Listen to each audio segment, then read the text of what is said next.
G'day, my name's Alex Bainbridge. Welcome to the Green F Show. Today we're talking with Sonny Melencio, the chairperson of the PLM, the Party of the Labouring Masses in the Philippines. We're talking about the youth protests against corruption that have taken place in the Philippines over the last several weeks. This is no ordinary situation, Sonny told me, and we'll hear more about that in a moment. But before we get properly underway, I just want to explain that we are recording this show on stolen First Nations land. Always was, always will be Aboriginal land. Also, if you like the work that we do, please do become a Green F supporter if you're not already. It is the number one way to receive our content and also to support the work that we do. So if you're not yet a supporter, please become so. You can find out more on the Green F website or in the description for this video or podcast. Now, September 21 was the date of a big major protest in the Philippines, but as I said, this is just one in a series of events that have taken place in that country. It's also just one among several examples of youth protests that have taken place recently across several countries, including Bangladesh, Nepal, Philippines, Timor-Leste, Madagascar, among others.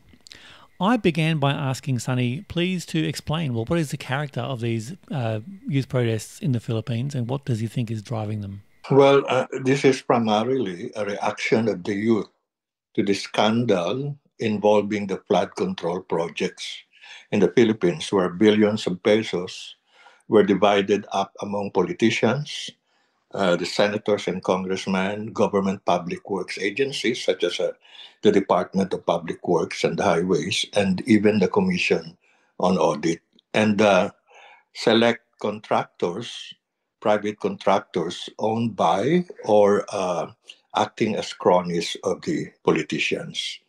But it was like the camel that the straw that breaks the camel's back, because this issue was right on the heels of the 2025 national budget, where Congress allocated where the allocations on social welfare projects and education were cut down by Congress in favor of those projects that benefit the politicians, like the flood control projects. It clearly has developed into a character of a youth upsurge.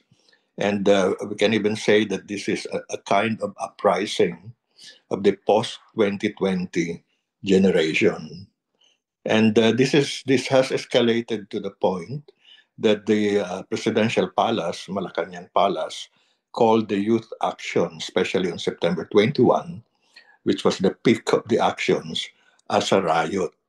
And this happened after a massive rally against corruption in Luneta with around 50,000 participants, mostly young forces, which marched towards Mendiola, close to the presidential palace, and clashed with the police, barricading the road.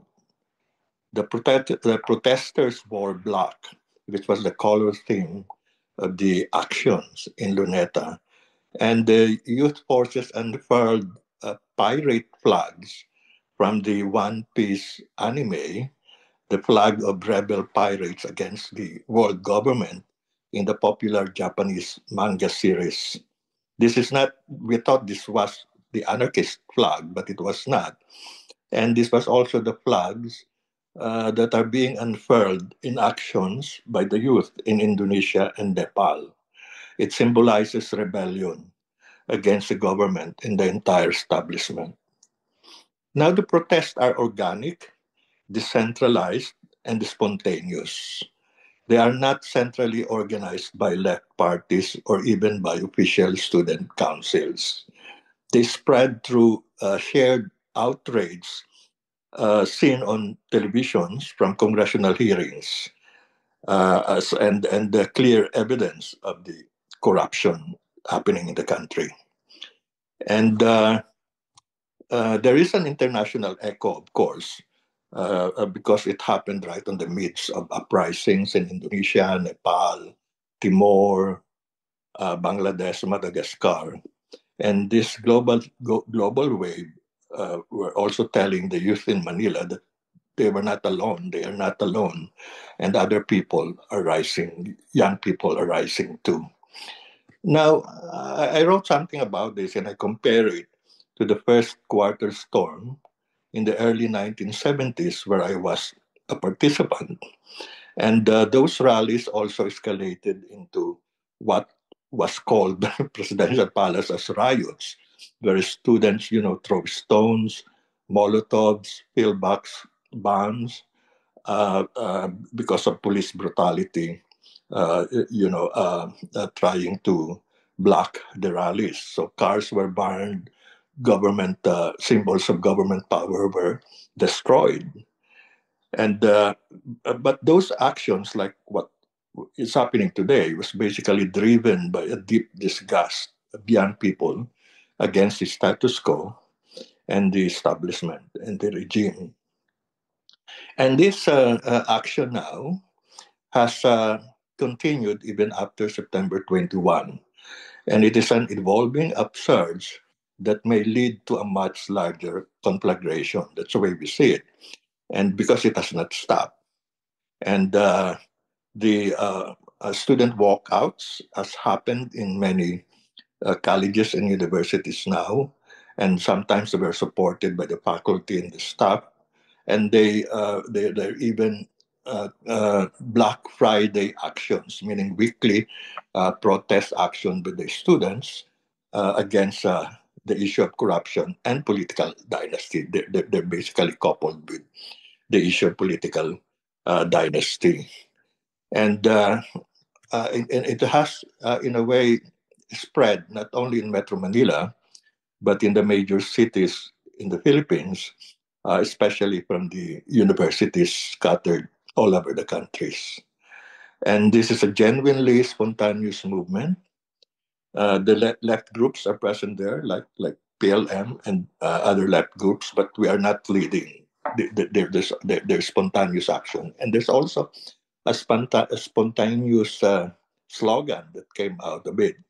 It's lahat ng corrupt, ikulong sila, meaning all the corrupt, jail them all, because no one has been jailed in the hearings that have happened. And this chant is now happening not just in rallies, but in shopping malls, in concerts, in sports intramurals, where young people gather or assemble.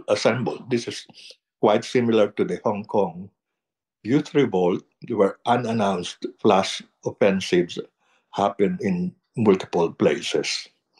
And the demands are no longer just against corruption. The entire government is being indicted.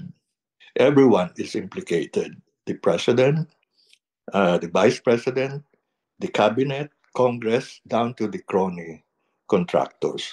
Corruption is now understood as systemic, a product of entrenched political dynasty which monopolize resources and power.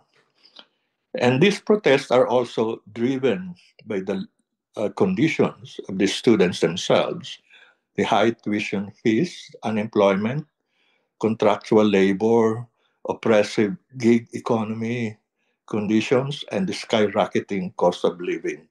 These demands are not yet at the forefront, but they will be, especially if the protests continue and deepen. So, do you see this as a turning of the political tide against the previous reactionary developments, like the election of Ferdinand Marcos Jr., before that, the President Duterte?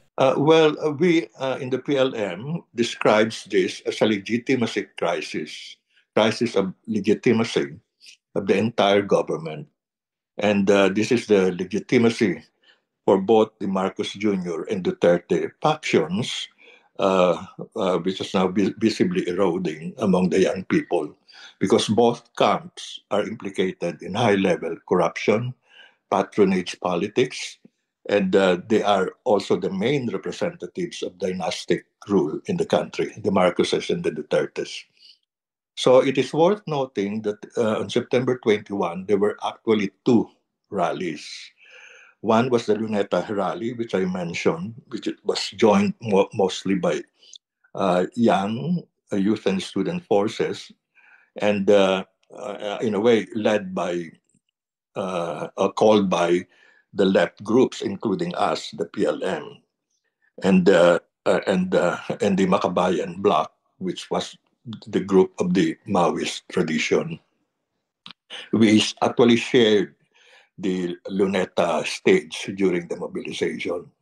But prior to the September 21 rally, the organizers of the other rally, was called the EDSA rally, or rally at the EDSA shrine, uh, was held a press conference where some of the organizers criticized the youth contingent in the press conference for carrying placards that held Marcos Jr., President Marcos Jr., accountable for the massive corruption, with calls also calling for him to resign. And their placards were confiscated by the organizers of the conference. And it was publicly announced that no slogans attacking President Marcos Jr. or calling for his resignation would be allowed. And the students disagreed, of course, but eventually gave way to the organizers, which were composed mainly of church groups and liberal political forces and social democratic forces. The organizers uh, of the EDSA rally, this other rally, also lambasted the violence that happened in the Luneta after the Luneta rally in Mendiola. But they soon kept quiet because in the social media and other venues, the youth were extolling the Mendiola resistance. Young people also organized vigils in front of the police headquarters, where around 70 uh, young forces were jailed as the aftermath of the Mendiola rally. And the youth actually did not buy into the propaganda that the Marcos Sr.'s father, the dictator Marcos, that his rule was a golden age in the Philippines. In fact, in November 2016, at the height of Duterte's, where Duterte was just, became the president at the height of his popularity, where Duterte allowed Marcos Sr.'s remains to be buried at the Heroes Cemetery, Libingan ng mga Bayani, and massive protests among the students erupted during that time. Students led marches and rallies demanding Duterte to stop the burial. So, what we can say is that historically, the support for Duterte's right wing so-called populist government came mainly not from the young people, not from the students, but from the middle classes, especially the petty bourgeois property owners. And also, of course, sections of the oligarchy and provincial elites, like the Dutertes, that have long been excluded from national power. This group saw Duterte as their champion. So the rise of the right-wing strongman rule in the country was also a reaction to decades of liberal democratic failure after the EDSA uprising in 1987 from the regime of Cory Aquino up to her son Noynoy Aquino, where all these administrations failed to deliver justice and prosperity to the people. So that's why many Filipinos at the time said that their conditions only worsened under their rule after the Marcos, the dictator, downfall. So, just a background, like Duterte, like Hitler, found a scapegoat to rally support for his regime. And if Hitler used the Jews, Duterte targeted drug addicts and petty criminals, declaring a war on drugs to wipe them out. Duterte at one point was boasting that if Hitler killed, how many is it? 3 million Jews, or more than 3 million Jews, is ready to kill 10 million drug addicts. And so the war on drugs spared the big time syndicates because many suspected that Duterte and his own family had links to the drug networks in their province, and Duterte only focused on the war on drugs on poor neighborhoods and urban communities, targeting young people too. So aside from the middle class protecting their property from petty crimes, which was one of the base of support of the Duterte's, the overseas Filipino workers who were beginning to buy houses and send remittances to their families also supported Duterte's iron-fisted approach. And we can understand that. But many later learned the hard way that their own children could become victims of extrajudicial killings in their communities. So there was a sort of the support began to crumble, but still up to now, there's a base of popular support to Duterte, the urban poor, overseas Filipino workers in several countries. The students, however, did not share this mindset. They understood that while crime and addiction are real problems, the state bears ultimate responsibility not only for maintaining peace and order, but for ensuring the welfare and dignity of the entire population. So I believe the current youth upsurge has shattered the so-called popular rule of the right-wing forces, both Duterte's and Marcos Jr.'s. However, the youth must still find alternative political channels to consolidate their power. The common slogan during the September 21 rally in Luneta, which was not rehearsed but came out from the rallies themselves, was Marcos Duterte walang pinag-iba, meaning Marcos Duterte, no, they're not different from each other. That was one of the common slogans. There is as yet no alternative political instrument capable of transforming this upsurge into a sustained political storm, because there was this possibility that in our language, that the storm is a major thing when we define what is the possibility of a developing upsurge. So an upheaval of a more widespread and deep uh, uh, capacity. And whether that emerges depends on whether the ongoing wave of youth and student protests can be consolidated, further politicized, and developed into strong organizational forms. Tell me, how is the PLM and I guess the rest of the left responding to this upsurge? Well, the PLM, Partido Lakas ng Masa, is one of the few organized forces actively embracing this youth upsurge as a strategic opening.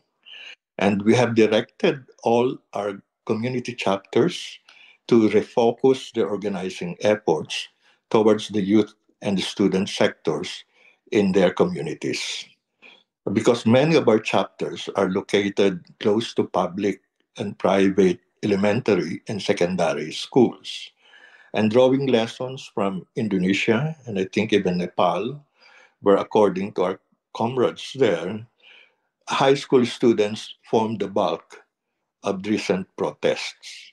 And so we are now prioritizing senior high school students, grades 11 to 12, ages 17 to 20, who under the previous academic system would already be in their first or second year of college.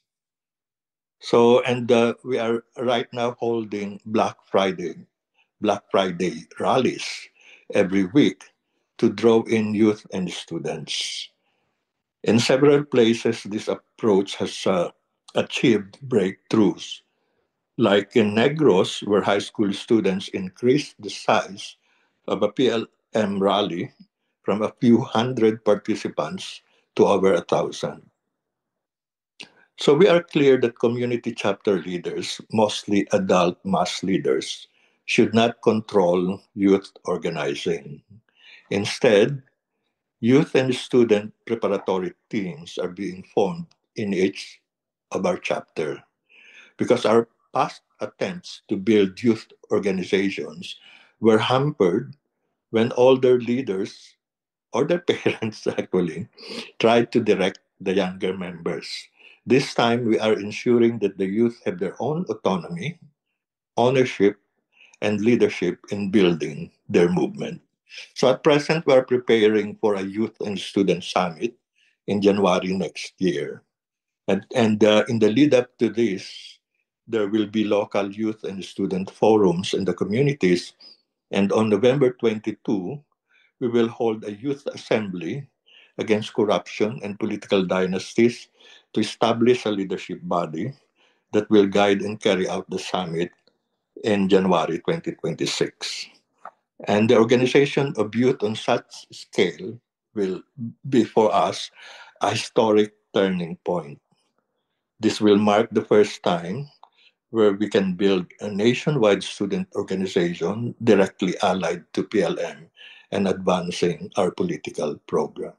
Tell me about the response of the Marcos government. How have they been reacting? Well, the Marcos government is primarily focused on strengthening its own faction vis-a-vis the Duterte faction, because this is already a positioning for the 2028 presidential election, where each bloc aims to dominate the other.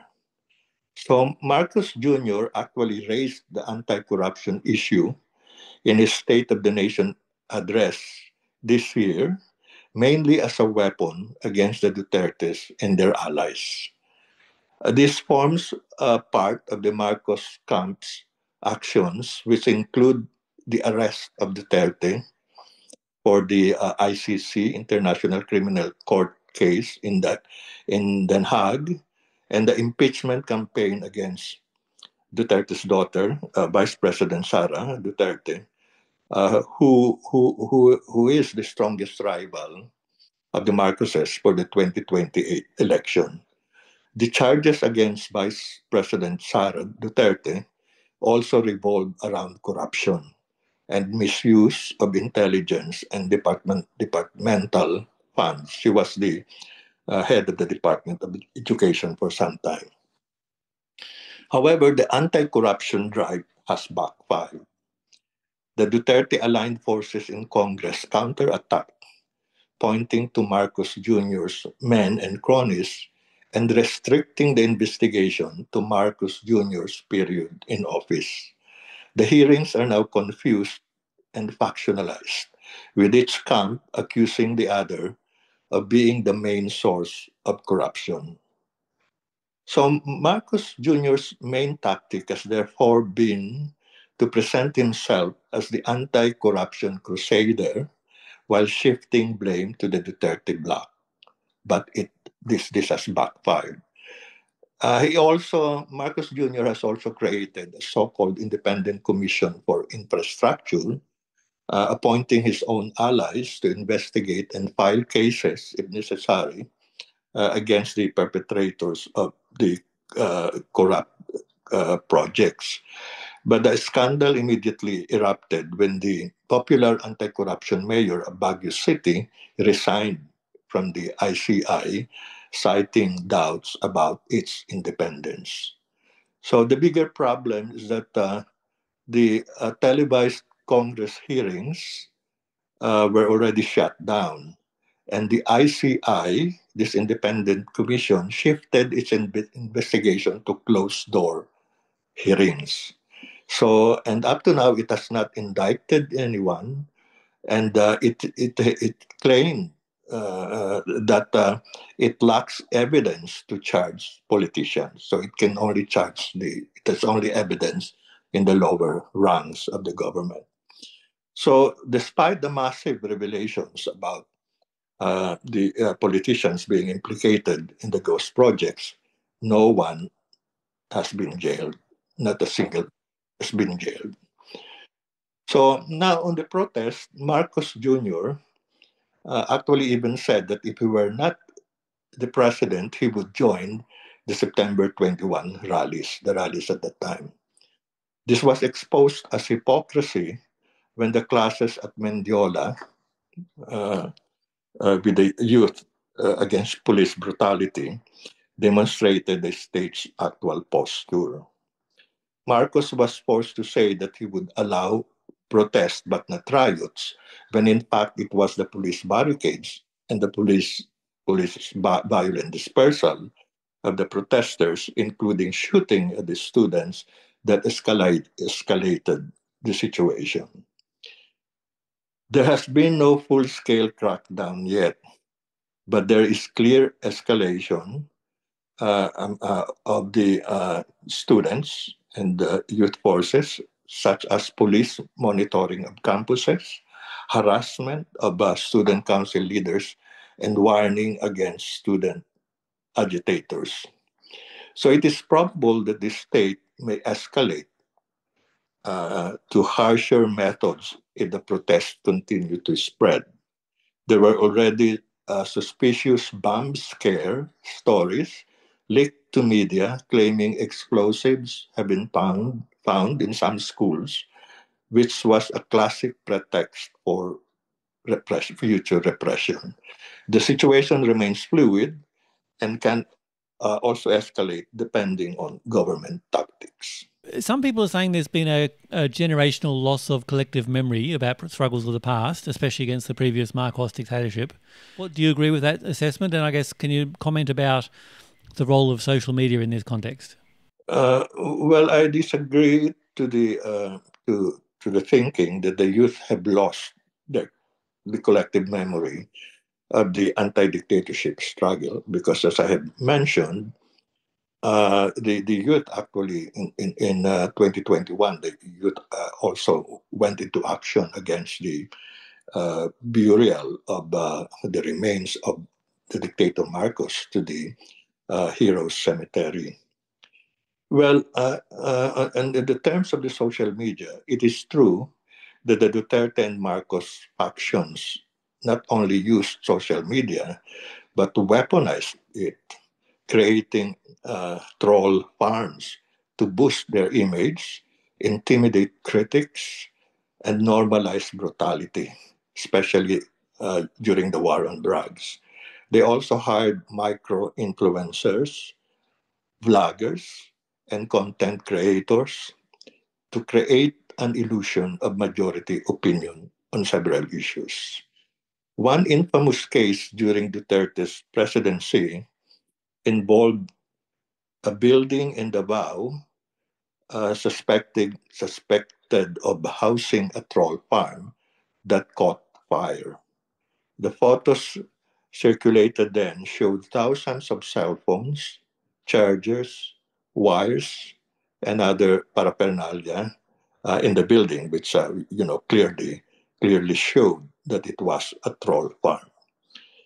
The propaganda that they made also tried to sell, especially the Marcos trolls, also tried to sell the Marcos Senior's dictatorship as a golden age. But many young people saw through it, as I've already mentioned. Now, social media plays two contradictory roles.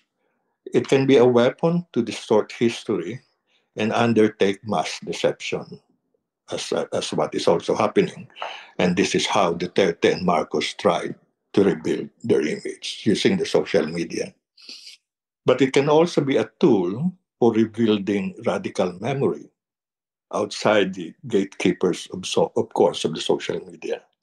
And this is why we have formed the Solidarity for Gaza, the Black movement, a Black Lives Matter movement, Hong Kong protests, Myanmar, Indonesia, Bangladesh, in the recent actions, especially among the youth. It was also used extensive use of social media to propagate their actions and protests. Thus, the social media is both a battlefield an arena of disinformation or an arena of counter memory.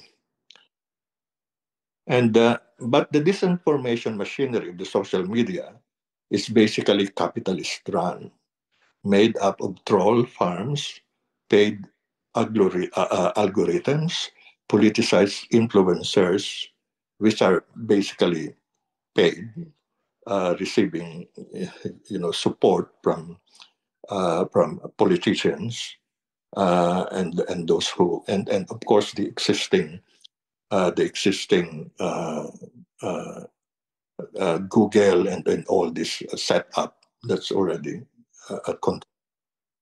and so if we want to really make use of the social media, this capitalist run machinery must be dismantled to create a truly free arena of ideas.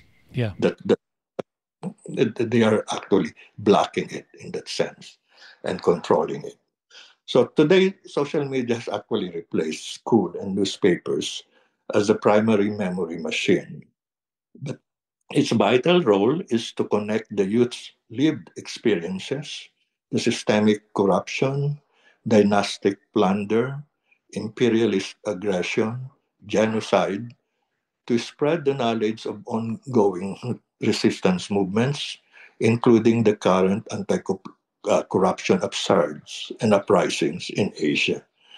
If used properly, social media can become a powerful weapon in the hands of the youth.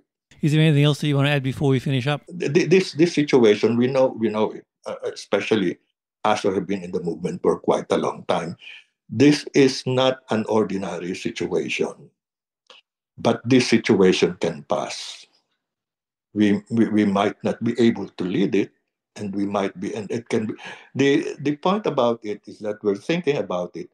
If some of those corrupt officials were put in jail, it could also, in a way, the anti-corruption movement can fizzle out because it's not really well organized. And it has happened before because during the time of Noynoy Aquino, there was also this case of the PDAP, we call it the PDAP scandal, also corruption at Congress. And three senators were jailed, Enrile, Bong Revilla, and Jingo Estrada. So in a way, that stopped the development of the anti-corruption movement. Then it was just beginning to develop. So it can happen again. So this thing can also stop. Another thing, as I had mentioned, is repression. So this can develop into something that might really be punitive against the developing youth movement, and can even open up the possibility of a declaration of martial rule, which the Marcos Sr. did during his time to stop the upsurge. So these are so we're in the midst of this situation, and we're trying to develop ways to keep it going and to develop the political instruments that we can use to make it to lead the eruption toward systemic change. Well, thank you very much for that. Thank you very much for your time. Okay, thank you. Well, thank you very much for joining us. That brings us to the end of this episode of the Green F Show. A big thank you to Sonny Melencio for sharing his time with us today.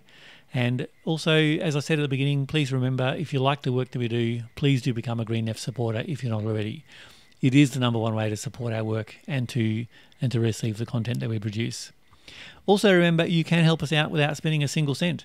Please share this episode of the Green F Show, share the video or the podcast, give it a thumbs up or a 5-star review, write a comment to help the algorithm. There are lots of ways that you can help us out. In any case, we will see you next time on the Green F Show.